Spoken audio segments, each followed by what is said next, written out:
তো গাইস প্রথমে ভিডিওটি দেখো, তারপর এই ভিডিওর স্মাইলি কমেন্ট পড়ো। মেহেদি শুভ ভাইয়া, আপনি কত টাকার মালিক, কতটা রিচ ম্যান বাংলাদেশে?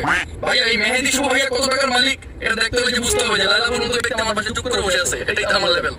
ভুলে গেছি। আর এই যে মেকআপ যে করছেন, এই মেকআপ করে কিন্তু প্রায় 2 থেকে 2.5 লাখ টাকা দিয়ে আমি গিফট করছি। ইউকে থেকে আনছি, ইউএস থেকে আনছি, আফ্রিকা থেকে আনা। কুচিগুলো সব লাইলার, গুড়াগুলো সব আমাদের। আন্টিকে আপু বলো, এটাই তোমার লেভেল। সবাই খেয়ে শেষ, এখন আপনি খাবেন। এই মেয়েটির কি এমন আছে যে সব ছেলেরা পাগল হয়ে যায়? মেয়েদের কপালে ছেলে ঠোকে না, কারণ লাইলা আপা সব নিয়ে গেছে। আল্লাহ জানে এর কপালে কয়টা মামলা লিখে আছে। সব কিছু যদি এই বেটি নিয়ে যায় তাহলে আমাদের কপালে তো মুস্তাক জুটবে। দাদা ছিল অনেক, বাবা ছিল অল্প, মেয়েটি শুভ ভাইয়ার আছে শুধু সাপ মারার গল্প।